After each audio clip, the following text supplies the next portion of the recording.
월스트리트 모닝 브리핑 함께 하고 있습니다. 이어지는 글로벌 인터뷰 AFW 파트너스 이선엽 대표와 함께 하도록 하겠습니다. 대표님 어서 오세요. 네, 안녕하십니까? 네, 반갑습니다. 예, 반갑습니다. 자, 먼저 오늘 개장 전에 오늘을 기다렸던 분들 중에서는 그 MSCI 선진국 지수 예. 편입 관련한 소식이 오늘 좀 나올 거다. 확정은 이제 24일이지만 근데 지금 나왔던 기사들을 쭉 보면은 뭔가 플러스가 된 게 하나가 있기는 한데 아직까지는 좀 개선해야 될 부분들이 많다라는 맞습니다. 내용이 있어요. 그럼 이렇게 되면은 우리는 이번에 선진국 지수에 편입되는 게 불발이라고 보는 게 미뤄졌다라고 봐야 될 것 같고 미뤄졌다. 그쪽에서 이제 우리한테 지속적으로 얘기하는 게 뭐냐면 시장의 질이라든가 아니면 기업들만 놓고 보면 네. 충분히 선진국 지수에 대한 자격은 있지만 제일 중요한 건 그들이 어쨌든 선진국 지수로서 해야 될 여러 제도적인 장치들이 있어요. 네. 그런데 그 제도적인 장치들이 여전히 좀 미흡하다라고 보는 것 같아요. 특히 시장에 대한 접근이 우리는 그렇게 생각할 겁니다. 야, 외국인들이 우리나라 사는 거 쉽지 않아라고 생각하실 텐데요. 여러 가지 결제라든가 문제들 여러 가지를 보면 우리는 너무나 당연한 거지만 외국인들 입장에서는 야, 당신네 나라만 그래. 그래서 이런 거를 지속적으로 고쳐줘라고 요구를 했는데 그중에 몇 가지가 아직 기준에 부합하진 않은 것 같습니다. 결국에는 이제 그 계좌 얘기를 한다는 얘기는 외국인들 너무 이런 거잖아요. 우리하고 똑같이 그냥 내가 쉽게 팔고 편하게. 살 수 있게끔 네. 해달라는 여러 가지가 있는 건데 결국엔 제도의 문제입니다. 그러니까 우리가 시장의 자격이 미달되는 것도 아니고 그다음에 우리 기업들이 거기에 부합하지 않는다라는 것도 아닌 거고요. 다만 명확해요. 이런 것들만 추가적으로 보완을 해준다라면 우리가 충분히 고려해 줄 수 있다라는 얘기가 되는 거니까 이건 결국은 법적인 문제가 될 거고 당국의 의지가 있다라면 그러니까 지금 뭐 현 정부에서도 증시 부양에 대한 의지도 강하고 그렇지만 네. 그래서 선진국으로 들어가기 위한 여러 가지 의지가 굉장히 강하다면 궁극적으로 이런 점들을 손을 볼 거고 그럼 결국에 시간의 문제가 아니겠느냐. 안타깝게도 이번이 아니라 그런 거지 다음에는 좀 더 우리가 생각하는 것보다 훨씬 더 접근할 수 있는 여지가 될 거라고 보여져. 왜? 답을 줬으니까. 그래도 이런 게 우린 필요합니다라고 하면 우린 거기에 맞춰주면 되는 거거든요. 이 보니까 외환 시장의 자유화 수준, 투자자 등록 및 계좌 개설, 예. 정보의 흐름, 예. 그리고 청산 및 결제, 증권 이동성 부분이 마이너스 평가 유지. 그러니까 보통 선진국 지수에 편입되는 국가들 보면 이 플러스, 그러니까 마이너스가 된 게 5개 미만, 2개 그렇죠. 정도밖에 안 네네. 되는데 우리는 아직 여러 가지가 있는 5개. 거죠. 지금 뭐 외환 시장 이런 것들도 네. 있지만 사실 환율의 어떤 변동이 큰 국가들 또는 외환 유출입이 되게 잦은 국가들 입장에서 이것도 열기가 쉽지는 않거든요. 네, 그러니까 네. 선진국 지수에 들어가서 우리나라가 얻는 게 있을 거고 또 잃는 게 있을 거잖아요. 그런 점들 감안했었을 때 뭐 그냥 언뜻 놓고 보면 선진국 지수만 들어가기 위해서는 그냥 이런 것들 쉽게 해주면 되잖아라고 생각을 하지만 사실 당국의 입장도 분명히 있는 게 뭐냐면 이랬을 때 나올 수 있는 여러 가지 국민적인 부작용도 감안을 해야 되는 거예요. 왜? 증시만 있는 게 아니잖아요. 우리가 생각하는 부분들에 관해서 나중에 해외에서 자금이 함부로 유출됐었을 때 그 외환 시장의 변동성, 그로 인한 어떤 그 원화가 초약세로 갔었을 때 우리 국민들이 수입 물가가 올라와서 볼 수 있는 이런 것들까지 고려를 안 할 수 없는 거니까. 그러니까 증시만 놓고 보면 여는 게 맞지만 전 국민을 생각해 보면 꼭 그렇지도 않은 여러 가지 제도적인 장치들이 있는 거예요. 그래서 이걸 왜 안 했어라고 생각할 게 아니라 그만큼 전체를 생각하면 쉽지 않은 부분들도 있는 게 사실인 거다라고 보시면 되고 다만 그래도 정부의 의지가 있고 그리고 그 의지 안에서 나름대로 이런 것들은 이제 우리가 국제화됐고 나름대로 글로벌화돼서 실제 연다고 하더라도 대세에 지장이 없다라고 생각을 하면 그런 점들을 보완을 하겠죠. 그러면 어쨌든 이번에는 우리가 선진국 이번에는 지수에 다음 기회라는 표현이 제일 적합한 것 같아요. 그럼 기대를 사실 했던 부분들이 수급이 선진국 지수 편입 관세 대상국이 되면은 엄청나게 유입될 것이다가 있었잖아요. 근데 이제 실제로 뭐 수급 유입은 빠르면 이제 내년이 되겠지만 그것에 대해서의 뭔가 실망하는 혹은 아쉬워하는 그런 매물출에 대해서 좀 가능성은 낮아 보입니다. 낮아요. 사실 최근에 외국인들이 우리나라 시장에 대해서 적극적으로 매수를 한 적도 없고 네. 기존에 있던 주식 같은 경우 너무 많이 올라서 비중을 줄이고 있었던 상황이기 때문에 특히 이런 것들은 단순히 그 MSCI만 결정하는 게 아니라 이 MSCI가 글로벌에는 펀드 매니저들한테 전부 다 물어보게 돼 있어요. 이거 어때? 뭐가 필요해? 이런 것들을 다 하거든요.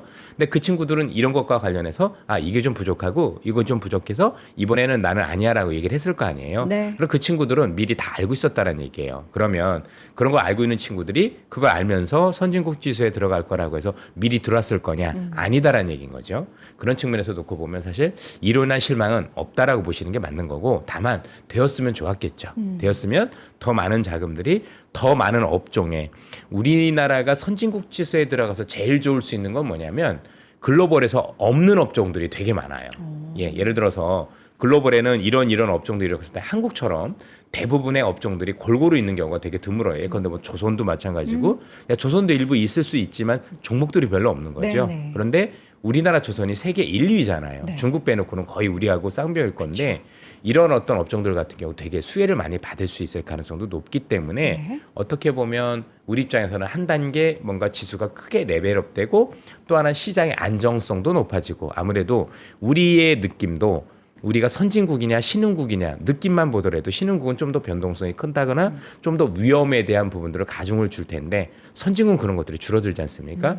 그러면 우리도 격도 올라가고 또 들어오는 자금의 질도 다르고 시장의 안정성도 달라질 수 있다는 점에서는 긍정적이라고 봐야 됩니다. 다만 앞서도 말씀드렸지만 증시 측면에서 보면 그런데 이게 또 국가적인 측면에서 보면 또 다른 이슈가 될 수 있는 부분들이 몇 가지가 있다 보니까 그런 제도와 관련해서는 아직까지도 정부에서 고민하고 있는 게 아닌가, 이렇게 생각해 주시면 될 것 같습니다. 네, 아주 또 우리 이사연 대표님이 명쾌하게 딱 정리를 해주시니까 속이 시원하네요. 자, 어제 코스피는 정말 역사를 새로 썼습니다. 네. 종가 기준으로 9,000선을 시원하게 돌파를 했고 지수가 2% 넘게 오르면서 마무리가 됐는데, 근데 좀 아쉬운 건 이게 쏠림이 좀 과도하게 좀 발생하고 그렇죠. 있잖아요. 네. 반도체와 네. 뭐 삼성전기를 네. 비롯한 총 3위주. 쏠림이 만들어낸 9,000선 어떻게 좀 보셨는지요? 9천은 9천이고 네. 쏠림은 쏠림이죠. 따로 봐야 합니까? 예, 그렇습니까? 그러니까 대부분의 투자자분들은 아마도 어제 같은 경우도 굉장히 소외감을 많이 느꼈을 맞아요. 가능성이 높지 않을까라고 생각해서 네. 되려 9천이라는 선이 반갑다라는 표현보다는 9천이라는 게 되게 부담스럽게 느껴지는, 저거 지수는 9천인데 내 거는 9천이 아닐 수 있는 경우가 그쵸. 더 많을 거지 않습니까? 그래서 오히려 사람들을 더 제가 보기에는 힘들게 만든 것 같습니다. 네. 제가 실제 최근에 많은 투자자분들을 만나 뵈면 되게 힘들어하세요. 맞아요. 되게 좋아요라고 하는 분들은 많이 없으시고, 왜냐면 이제 여러 가지 경우가 있겠죠.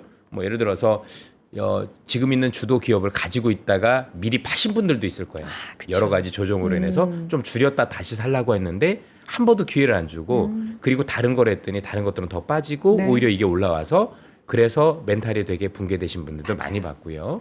아예 이쪽에 진입을 못 하신 분들도 그렇고. 네. 그래서 시장이 행복하지는 않은 것 같습니다. 어제도 그렇지만 지수는 9천이었지만 올라가는 종목 수가 굉장히 적었던라는 점을 감안을 하면 시장의 질이 그렇게 썩 좋았다라고 얘기하기는 어려운 부분은 맞지만, 그래도 시장은 시장인 거고 그 기업들이 올라갈 만한 이유는 충분했기 때문에 네. 우리가 이렇게 변해가는 시장에서 어떻게 접근을 잘 할 거냐. 그래서 제가 우리 그 아침에도 나와서 여러 차례 얘기를 하는 게, 이런 초강세 시장에서는 어떻게 종목을 압축하느냐도 되게 중요하지만 네. 이 종목들을 어떻게 끝까지 끌고 갈 수 있는 용기도 중요하다는 말씀을 드렸던 거예요. 그래서 중간중간에 여러 이슈로 인해서 샀다 팔았다는 게 자살행위가 될 수 있다는 얘기를 드린 게 이런 측면입니다. 결국은 보니까 그렇게 됐죠. 대응이 안 돼요. 그거는 여러분들이라 그러신 게 아니라 저는 여기서 수십 년 동안 이걸로 먹고 살았고 매매도 많이 했어도 저도 안 됩니다. 왜냐하면 너무 변동이 커요. 이 정도 변동이면 네. 이 정도 변동이면 사실 일반인들의 생각에서는 멘탈이 완전히 털릴 정도로 그렇죠. 그래서 최근에 제가 많은 투자자분들, 또 최근에 며칠 전에 있었던 변동 시장에서 만나 뵈면 결과를 떠나서 결과는 올라왔지만 결과를 떠나서 그 견디는 과정은 정말 쉽지 않았다 정도가 아니라, 야, 이 정도면 내가 정신병원에 가야 되는 거 아니냐라는 얘기를 하신 분들이 실제로 의외로 많으셨어요. 그 저는 정도예요? 그 상황을 충분히 인지를 합니다. 그러면 그런 정도의 시장 변동이라고 보면 우리 과연 투자자분들이 대응이 가능하냐는 얘기죠. 정말 고점에서 사고 밑에서 사는 게 가능하냐 이거죠. 이건 사실 사람으로서는 가능한 수준이 아닙니다. 그럼 결국에 우리가 봐야 될 건 딱 하나. 그때도 말씀드렸지만 끝을 보고 가는 수밖에 없어요. 그래도 저기 갈 건데 굳이 이걸 내가 이걸 가지고 뭘 해야 돼? 뭐 힘들면 좀 말지 뭐. 차라리 계좌를 안 보고 시장을 안 보는 게 여러분들 입장에서는 훨씬 더 편해요. 자, 이렇게도 말씀드려 볼게요. 나오고 있는 이슈들이 여러 가지가 있는데 그 당시에도 지수가 흔들릴 때 여러 가지 이슈들이 있었어요. 예를 들어서 스페이스X 상장에 따른 변동일 수도 있다. 사실 맞는 얘기라고 생각을 합니다. 근데 냉정하게 따져보세요. 스페이스X 상장이 우리나라 관련 기업들의 실적을 훼손하나요? 안 하죠. 네. 그럼 그냥 사면 되는 거예요. 그러니까 핵심은 그거예요. 어떤 이슈가 터졌습니다. 그래서 그 이슈가 반영이 될 때 시장이 흔들릴 수 있는데 흔들리는 변수 자체가 나름대로 실적 변수고 앞으로 올라가시는 방향을 꺾을 수 있는 변수라면 사실 우리가 고민을 해야 되겠지만 그런 게 전혀 아니잖아요. 이것 때문에 잠깐 다른 주식들 팔았다가 또 사요라고 하면 우리는 그것 때문에 빠지면 더 사는 게 맞는 전략인 거예요. 그게 더 맞는 거지 그런 걸 오히려 부각시키는 게 저는 더 불편했어요. 사람들은 그걸로 인해서 마치 뭔가 나중에 시장이 크게 빠져서 방향이 바뀔 것처럼 착각하게. 왜? 그렇잖아도 많이 올라와서 혹시 이거 팔아야 되는 거 아니야? 더 올라갈 가능성은 있겠어? 또 여러 가지 노이즈들 나와요. 요즘 반도체는 이렇다는데 이런 노이즈가 있다는데 이렇다는데 계속 들어서 어떻게 보면 나는 계속해서 뭔가 팔고 싶은 욕구로 자극하고 있는데 그런 이슈들까지 있으면 사실은 별 이슈도 아닌데도 불구하고 사람들한테 잘못된 판단을 내리게 할 수 있을 가능성이 높다라는 거죠. 그래서 저도 마찬가지지만 판단을 할 때 제일 중요한 건 이 기업들은 실적 때문에 올랐어요. 네. 그러면 내리는 것도 실적 때문에 내리는 거예요. 그거 위에는 방향을 바꿀 게 없습니다. 그러면 나와 있는 변수들이 정말 이 실적을 크게 가고 있는 이 길을 막을 만한 그래서 방향을 바꿀 만한 실적 변수인지 그 정도만 따져보시고 아니라면 무대응하는 게 제가 볼 때는 사실 여러분들의 계좌를 지키고 수익률을 온전히 보전할 수 있는 유일한 길이다라고 말씀을 드리고 싶습니다.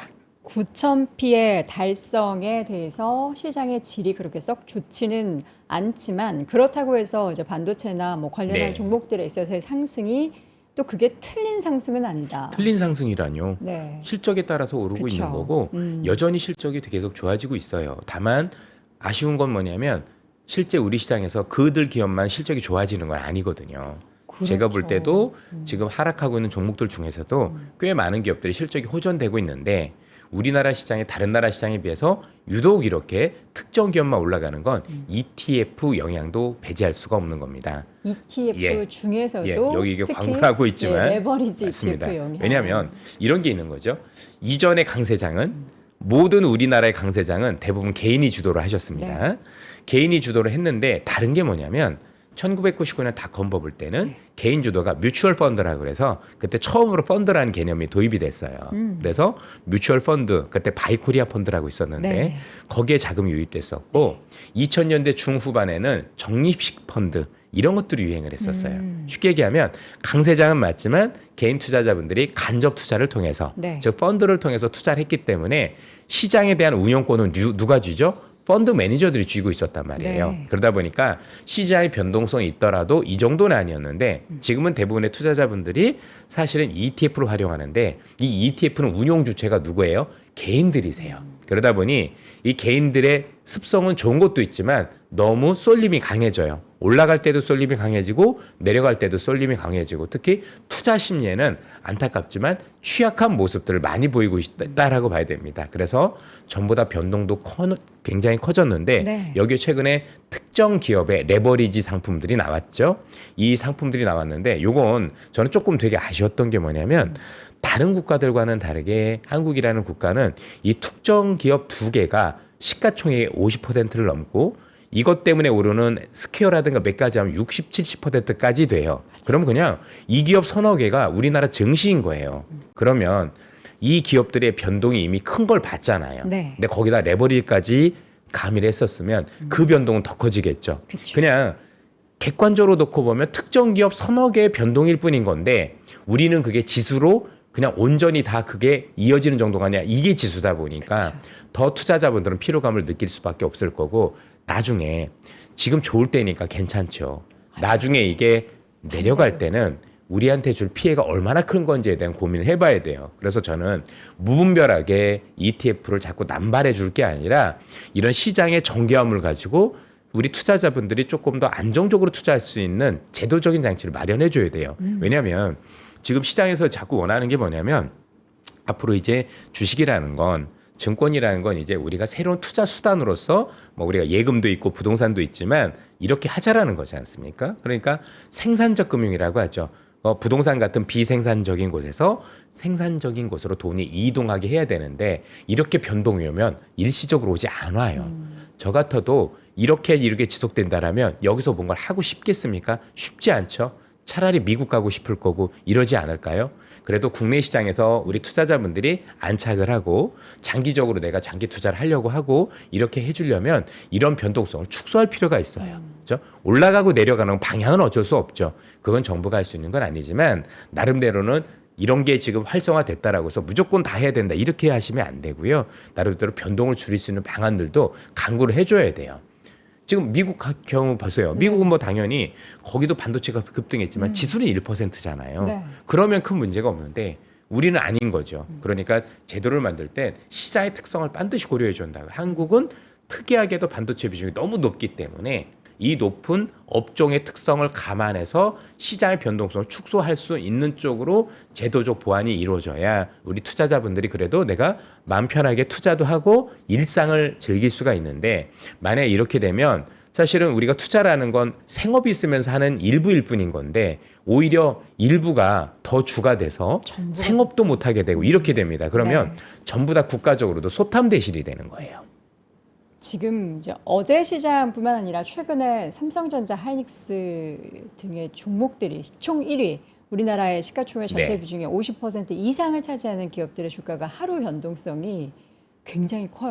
엄청나죠. 저 정도 변동성은 근데 뭐 미국도 비슷하기 때문에 그쵸? 미국은 뭐 10% 넘게도 오르니까. 미국도 관련 기업들이 그렇기 때문에 그거는 그 기업들이 변동한다고 해서 뭐 달라질 건 없는 게 그만큼 실적이 좋아서 그런 거니까 그렇다 치지만 문제는 이제 우리 지수에 미치는 영향력은 그냥 다죠. 그거에 의해서. 그래서 만약에 우리나라 시장에서 그 두 기업만 올라가고 나머지 다 빠져도 지수가 올라가요. 그러니까 1000개 종목 다 내리고 2개 오르면 올라가요. 왜냐면 시가총액 비중이 제일 높으니까. 그쵸. 그러면 이제 신문에서 쭉 나오면 아 지금 9천이야. 이게 웃을 수 있느냐는 얘기죠.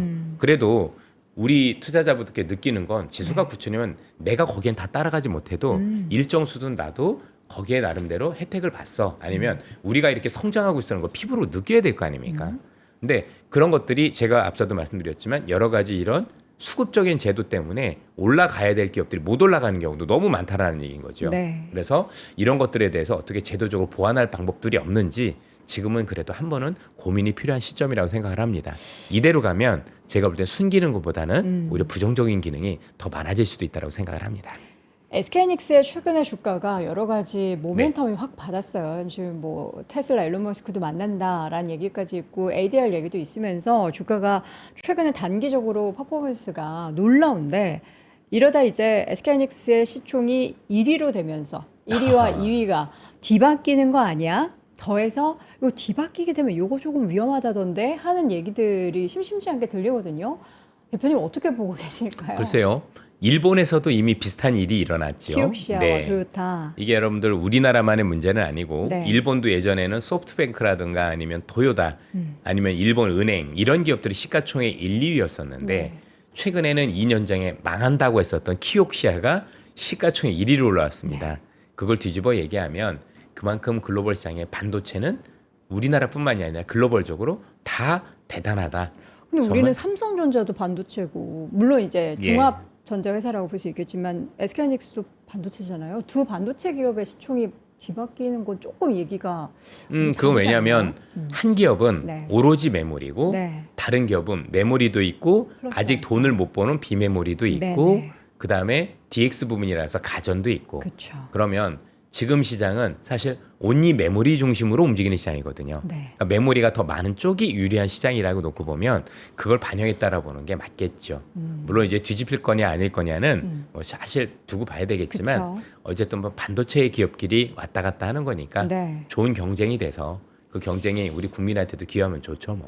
그렇게 된다면 지금까지의 반도체 기업들이 시장의 주도권을 지금 전 세계적으로 잡고 있고 우리나라도 마찬가지잖아요. 그러면 SK하이닉스가 지금 미국의 ADR 발행을 앞두고 있는데 이렇게 되면은 확실히 조금 더 주도권을 쥐어갈 가능성에 대해서는 좀 높게 평가하실 수 현재는 있겠네요. 유리한 건 맞는 것 네. 같아요. 최근에 뭐 주가도 그렇고. 그런데 장기적으로도 그럴 거냐는 또 다른 문제라고 생각을 해요. 왜냐하면 결국 반도체가 메모리도 좋지만 사실은 여러 가지 NPU, TPU 이런 것들 나오면서 사실 그 반도체 중에서도 흔히 얘기하는 파운드리 쪽도 계속 커가고 있거든요. 그쵸. 그러니까 TSMC처럼 TSMC는 반도체를 주문받아서 그 주문받을 반도체를 만들어주는 회사거든요. 여러분들 미국에 있는 기업들은 뭐 구글이나 뭐 애플이나 이런 기업들은 우리가 보통 팹리스라고 불러요. 네. 팹리스 기업. 팹이 공장이거든요. 리스니까 공장이 없는 거예요. 쉽게 얘기해서 설계만 해서 삼성전자나 TSMC한테 이렇게 만들어주세요 하면 그 만들어주는 곳이 TSMC인데 삼성도 그걸 하고 있거든요. 그런데 아직은 미약해요. 적자고. 근데 시장이 커져서 만약에 이런 것들에 대한 비중이 커지면 실제 커지고 있고 그러면 TSMC가 그 안정적인 사업 구조 때문에 되게 높은 밸류를 받고 있는 거거든요. 그런데 나중에 시간이 지나서 삼성 같은 경우도 이런 것들에 대한 비중이 높아지고 이게 수익으로 자리 잡고 그래서 지금 글로벌 1위는 TSMC지만 삼성전자도 유의미한 점유율을 가져가기 시작을 하면 밸류에이션을 달리 줄 수 있는 도구가 될 수 있으니 꼭 앞으로도 하이닉스만 좋을 거다라고 얘기하는 건 사실은 제가 볼 때는 좀 더 지켜봐야 되지 않을까라는 생각이 들고 좋은 건 맞지만 사실 전자도 힘을 낼 수 있는 여러 가지 요건들은 많이 있다라는 점들도 우리가 기억을 해야 될 것 같습니다. 자, 반도체 외에도 앞서서도 말씀해 주셨죠. 실적이 좋은 섹터들, 기업들이 있다. 뭐 전력기기도 있고, 뭐 연관해서 뭐 AI 안에도 속해 있는 종목들 있죠. 뭐 조선, 최근에 또 방산, 그리고 일부 우리나라에서는 최근에 K 소비재 관련한 기업들의 주가나 뭐 실적에 대한 기대감도 앞서도 많습니다. 제가 설명드렸지만 네. 한두 달 전 이전까지는 사실은 반도체만 올랐던 게 아니라 여타 기업들도 꽤 올라왔었어요. 들어가면서 같이. 그런데 이게 반도체로만 쏠린 게 레버리지가 나오면서부터예요. 그래서 그 뒤부터는 이 기업들이 좋으니까 더 여기서 추가 수익을 얻기 위한 투자자들의 투자가 더 활발해지면서 회전력도 되게 높거든요. 그러면서 시장의 변동이 더 커진 거거든요. 그래서 사실 이거에 대한 저는 순기능보다는 악기능이 많은 거고 물론 시장에서는 야 홍콩에서도 하는데 여기서 하는 게 낫지 않느냐 얘기하지만 홍콩에서 한다고 여기가 이렇게 흔들리진 않아요. 그런데 거기는 실제 아예 주시가. 국민들한테 대놓고 하라고 한 건 제가 볼 때 뭐 꼭 이걸 해야 되냐 말아야 되느냐 고민은 없지만 나름대로 참 이건 좀 더 아쉽죠. 심사숙고를 했어야 됐다라는 생각을 좀 많이 가지고 있어요. 네. 개인적으로는 그렇습니다. 예. 근데 이제 제가 이제 묻고 싶었던 건 이제 반도체도 반도체인데 다른 실적 좋은 기업들에 있어서의 우리가 하반기에 뭔가 주가의 흐름이나 뭐 이런 실적에 좋은 것의 지속성을 담보할 만한 업종이 반도체 외에 뭐가 있을까를 생각했을 때는 많이 있기는 한데 의외로 많아요. 의외로. 그런데 지금 그런 기업들을 말씀드렸었을 때 혹시 담았어요? 근데 문제가 뭔지 아시죠? 담았더니 지금 결과가 어때요? 수급이 쏠려서 예, 수급이 쏠려서 좋음에도 불구하고 밀려요. 차라리 내가 그 기업을 잘못 샀거나 아니면 실적이 나오고 생각했는데 안 나와서 밀린다라면 네. 투자자분들께서 그래 내가 판단을 잘못했구나. 실망하시죠. 그래서 손절매라 위주로 갈까 하면 모르는데 그렇지도 않아요. 못하죠. 실제 실적 보면 또 잘 나와요. 그렇죠. 그런데 밀리니까 더 속상한 거예요. 팔 수도 없고. 그래서 일단 이 수급 요건도 우리가 고려하지 않을 수 없는 것 같아요. 어쨌든 저도 마찬가지고 여러분들께서도 결국 내 계좌가 플러스가 나와야 기분이 좋은 거지. 네. 아무리 나중에 미래가 좋다고 하더라도 너무 먼저 미리 들어가서 사실 계속 마이너스를 보고 그래서 차라리 지수도 같이 밀리면 좀 덜한데 네. 지수는 계속 올라간다는 얘기가 나오는데 그런 현상들이 나오면 저는 저뿐만이 아니라 여러분들도 그럴 거고 심리적으로 좀 못 견딜 거라고 생각을 합니다. 그렇네요. 예, 실제로 그런 분들이 최근에 너무 많은 것도 사실인 거고 그래서 항상 그냥 가장 마음 편한 투자는 그냥 시장의 중심으로 자꾸 들어가는 거 아닐까 싶습니다. 순응을 예, 해서 그렇습니다. 가자. 그래서 모든 것들을 다 그 중심에 다 있을 수는 없지만 네. 그래도 중심이 제일 많아야 되는 건 분명한 것 같아요. 예. 9천이 넘어서자 불안감을 호소하는 투자자분들도 꽤 계세요. 뭐 지금 증권사의 하반기 지수 전망이 많이 넘고 뭐 12,000 더 가면 만이면 이제 비관이죠. 예. 왜냐면 만이면 여기서 10% 이상밖에 안 된다는 얘기인 거니까 실제 9천에서 만을 제시하면 팔란 얘기예요. 네. 왜냐면 10% 남겨놓고 추가 이익을 벌기 위한 얘기가 아니라 만 정도면 여기서 줄여가야 되는 게 맞는 거거든요. 그럼 이제 우리 투자자분들께서는 앞으로 우리 증권사들의 뭘 봐야 되냐면 네. 이제 여기서 만이라고 하면 앞서도 말씀드렸지만 좋은 게 아니잖아요. 그러니까 추가 상향이 이루어질 것 같아요. 뭐 12,000, 13,000 이렇게 해서 아직도 갈 여력이 있다라고 보고서가 나오지 않을까. 근데 반대로 지금 우리 우려하신 대로 이 정도에서 만 정도에서 그 애널리스트 분들이 더 이상 높이지 않고 그런다라면 시장을 좀 경계적으로 보고 있다는 시각으로 읽으셔도 될 것 같습니다. 그래서 오히려 지금부터는 이거 팔아야 될 시점을 점점 이야기해야 되는 거 아닌가요? 라는 질문들도 꽤 있었어요. 지난해부터 그랬어요. 제가 지금 새벽에 나왔지만 네. 제 그 언더스탠딩이라고 우리 3프로 있는 거 보시면 네. 지난해 버블 논쟁이 얼마나 강했는지 아실 거고 그쵸. 그래서 저는 단호하게 버블이 아닙니다라고 말씀을 드렸었고 네. 그리고 나서 지금 얼마나 올랐는지 보십시오. 지금 논쟁 자체에 대한 논리들을 보면 저도 사람인데 그런 것들을 보면 경계를 해야 되잖아요. 보면 이래서 빠지고 이래서 빠질 것 같고 얘기를 하세요. 네. 저는 되게 좋은 의견이라고 생각을 합니다. 당연히 제가 놓치는 게 있을 수도 있고 또 저도 긍정 편향이 좀 있기 때문에 사실 그럴 수도 있다라고 봐요. 그래서 그런 경계 시각을 주시는 분들의 시각이 있으면 그래도 꼭 훑어봅니다. 그래 이분이 이렇게 말씀 주셨는데 이게 혹시 내가 놓치는 건 없나? 내가 잘못 생각하진 않았나라고 생각을 쭉 하는데 약간 어떤 생각이 드냐면 저 논리들은 옛날 논리인데 지금 이 바뀐 시장에서는 사실은 내가 보기에는 이거 장애가 될 만한 요인들이 아닌데 그걸 들고 오는 경우가 많아요. 대부분 통계를 활용을 해서 99년엔 이랬어, 언젠 이랬었는데 저는 그렇게 되면 99년과 2006년 다 따져보거든요. 비슷한지 다른지 무엇이 같고 무엇이 다른지 따져보면 비슷한 게 아예 없어요. 그런데 이거를 그때 이랬으니까 이렇다라고 얘기하는 건 제가 볼 땐 잘못된 판단이거든요. 그렇죠? 물론 제가 놓치는 게 분명히 있을 수 있습니다. 저도 시장을 다 맞추는 것도 아닐 거고 그럼에도 불구하고 그런 논리들은 제가 볼 때는 저를 설득시키기에도 너무 빈약했던 것 같아요. 네. 대체적으로 놓고 보면 저도 이제 주식을 배울 때 저희 스승님이 계셨어요. 그러니까 이제 리서치 센터에 있었을 때 저희 부장님이 저희 스승님이셨는데 이분이 경계론자셨었어요. 경계론자. 예, 경계론자시면서 저랑 뷰가 완전히 반대였거든요. 근데 그분이 저한테 어떻게 가르침을 주셨냐면 나를 설득해봐라. 그럼 너의 기가 맞는 거야. 자, 그럼 제가 보고서를 가지고 계속 갔을 거 아니에요. 네. 얼마나 많이 거절을 당했을까요? 그렇죠? 근데 어느 날 보고서를 써서 가져갔는데 이젠 됐다라고 말씀 주셨거든요. 그래서 그게 보고서로 발간이 됐고 네. 그 보고서가 제일 히트를 많이 쳤어요. 그게 2006년 7년도였었고 네네. 2006년 7년도에 시장이 된다라고 얘기하는 사람이 별로 없었어요. 부정적이요. 왜냐하면 그 당시에 2007년도 기준으로 거의 대부분의 애널리스트 분들은 어떤 얘기를 했냐면 미국의 경기가 둔화될 것이다. 그래서 주가도 밀릴 것이다라고 말씀을 주셨습니다. 네. 근데 실제 그분들의 말씀처럼 미국 경기는 둔화가 됐어요. 네. 근데 우리 지수는 2배가 났거든요. 네. 왜냐면 우리 경제는 중국 중심의 경제였던 거예요. 그때 중국의 산업화 때문에. 네네. 그럼 이런 얘기 주실 겁니다. 야, 그때 중국 때문에 올라온 거 지금 다 아는데 애널리스트가 그걸 몰랐단 말이야? 아는 분이 없었어요. 조금 죄송한 얘기지만 사실이 그랬어요. 그렇습니다. 네. 그만큼 안 변하는 거죠. 그 정도 영향이 있는 걸 잘 모르셨고 그 당시만 해도 의외로 중국 관련주라고 부르는 기업을 사들고 있는 투자자들도 거의 드물었었어요. 그나마 훌륭한 몇몇 애널리스트 분들이나 아니면 매니저분들은 계시긴 했지만 대다수는 여전히 그 당시에 삼성전자나 하이닉스나 현대차를 선호를 하셨어요. 그때 처절하게 빠졌고요. 그랬었던 기억들이 있습니다.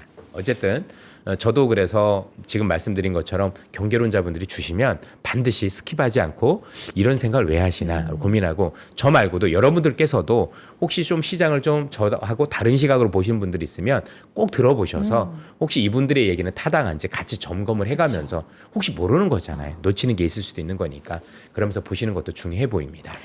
하반기에 우리 장군님께서는 어떤 키워드를 가장 주요하게 보실지가 궁금해요. 사실 지금 이제 종전도 이미 네. MOU 양해약서 다 설명을 했다고 하고 어제 케비너 씨의 이제 새로운 등판에서 우리가 그의 스탠스가 이제 앞으로 어떻게 될지가 또 의견도 분분하고요. 어떤 방향을 가지고 어떤 키워드를 우선 좀 눈여겨보실까요? 케빈 워시는 되게 착한 친구예요. 예, 되게 이제 젠틀한 친구고 어제 케빈 워시라는 사람을 보면서 이분이 네. 사실 등판은 어제 했지만 네. 원래 연준 위원이었었어요. 맞아요. 연준에서 오랫동안 녹을 먹고 금리를 결정했던 분이기 때문에 네. 아마추어가 아니세요. 네. 그렇죠? 거기서 굵을 대로 굵을 분이다. 다만 이제 서로 생각이 달랐던 건데 어제 보면 굉장히 자신감이 넘치셨죠. 그리고 연준을 장악하고 있다는 생각이 확연하게 들더라는 얘기인 거죠. 네. 그리고 어제 우리한테 분명한 메시지를 줬죠. 내가 물가는 좌시하지 않겠다. 근데 물가를 좌시하지 않겠다라는 그 표현 자체가 사실 꼭 금리를 올리겠다라는 의미는 아니다라는 게 되게 중요해요. 지금은 일단 여러분도 아시겠지만 우리 케빈 워시라는 분은 임명이 뭡니까?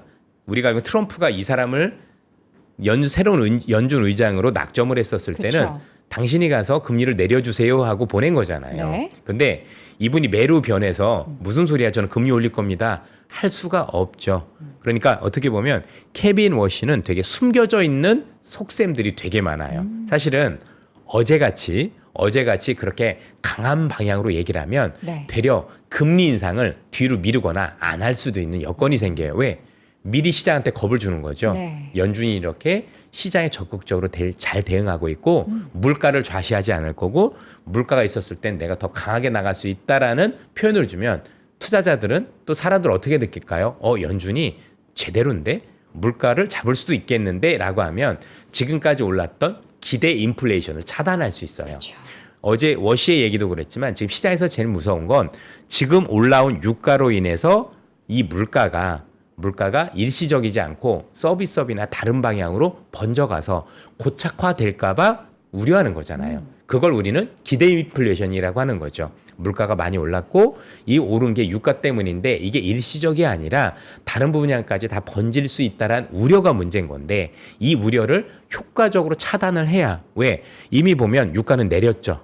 어쨌든 종전에다 MOU가 되면 유가는 내렸기 때문에 이거는 됐는데 문제는 파급 효과가 문제인 거예요. 네. 그럼 이 파급 효과를 차단하는 제일 중요한 건 심리거든요. 그런 그 심리를 차단하는 또 제일 좋은 건 매파적인 성향을 보는 거예요. 네. 으렁해서 내가 무섭지? 올릴 수도 있어라고 딱 보여주는 거고요. 이게 서너 달 기다려지면 네. 의외의 결과가 나올 수 있어요. 무슨 얘기냐면 원래 유가라는 게 올라서 물가를 자극하는 건 즉각적으로 나타나요. 네. 왜 우리가 주유소 가서 기름을 넣을 때도 오를 거냐. 문제는 뭐냐면 이것 때문에 물가가 올라서 소비가 줄어드는 건 시간을 두고 뒤에 나타나요. 그럼 잘 보세요.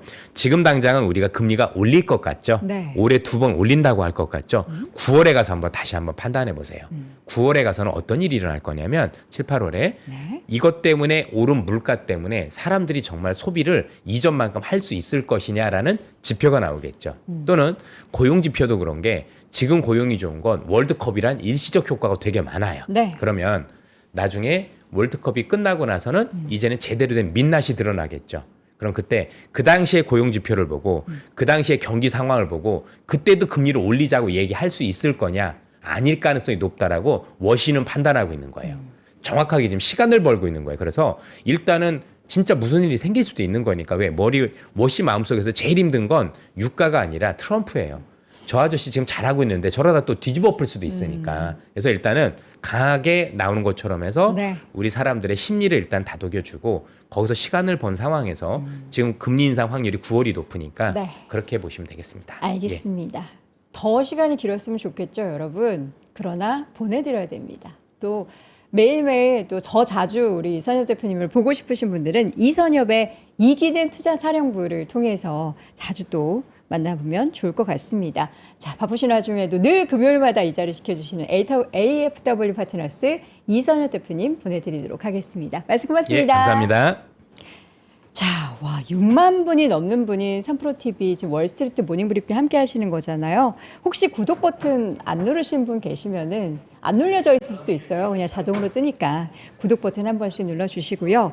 요즘 사실 뭐 국장 분위기도 좋고 한데 이제 공모주 투자 여전히 열심히 하시는 분들도 많으실 거고 관심은 있는데 귀찮아서 안 하시는 분들도 계실 것 같습니다. 공모주의 청약, 매도 이제는 뭐 직접 하실 필요 없고요. 알아서 자동으로 해주는 그런 자동 투자 플랫폼이 있는데 여러분 160 예전에도 저희 3프로TV에서도 종종 말씀을 드렸던 플랫폼인데요. 공모주 청약부터 매도까지 고객의 본인 계좌에서 다 알아서 대신 해주는 160입니다. 최소 한 30만 원에서 한 50만 원 정도 최소 청약 증거금만 본인 계좌에 입금해두면요. 알아서 균등 배정되고 투자도 매도 매수 알아서 해주니까 여러분들이 관심 있는 분들 공모 청약하고 싶었는데 귀찮아서 안 하셨다 하시는 분들은 함께 하시길 바랍니다. 저는 다음 주 월요일 오전 6시에 다시 돌아오겠습니다. 여러분 오늘도 고맙습니다.